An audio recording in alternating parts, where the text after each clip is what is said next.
Hello, welcome to Aqua Finance, Credit and Tech. Breaking news, Ukraine is still under attack today.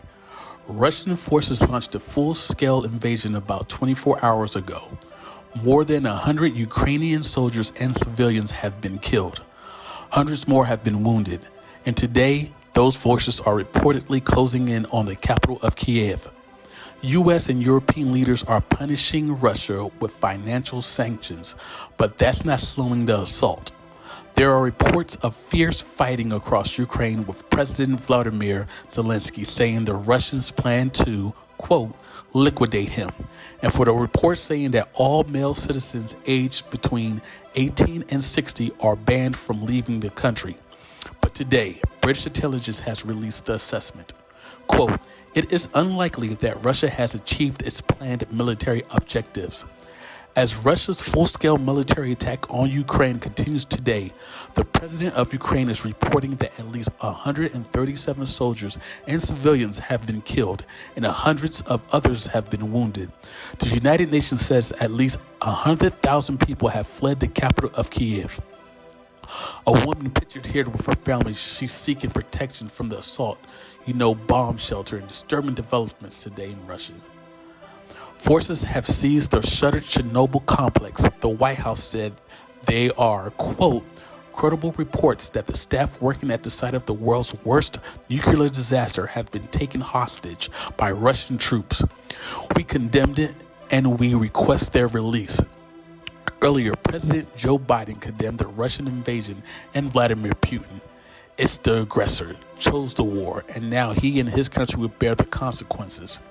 The United States has imposed crippling sanctions on Russia that cut the access of Russia's largest banks and companies from financial markets, restrict exports of technology to Russia, and freeze trillions of dollars in Russian assets, including those of Russia's elite wealthy families. These are people who personally gained from the Kremlin's policies, and they should share in the pain. The president said the U.S. would not deploy the military to engage Russians in Ukraine, but he ordered 7,000 troops to Europe to reassure NATO allies that the U.S. would fight if the Russians advanced into NATO territory. As I made crystal clear, the United States would defend every inch of NATO territory with the full force of American power. There are always that danger that branched out from the invasion of Ukraine and by accident or design could enlarge the conflict in their especially vulnerable countries. Senator Dick Durbin returned to Chicago today after visiting Illinois soldiers at a NATO base in Lithuania, thinking of folks with so many friends in Poland and playing in Latvia. In the area, there are definitely worries about their families, and Durbin says he fully supports the president's strategy of sanctions and of keeping the U.S. out of the ground war in Ukraine. Vice President Kamala Harris says Putin is to blame. We know and believe that this is a war of choice, and Putin defended the invasion, saying he was protecting Russia.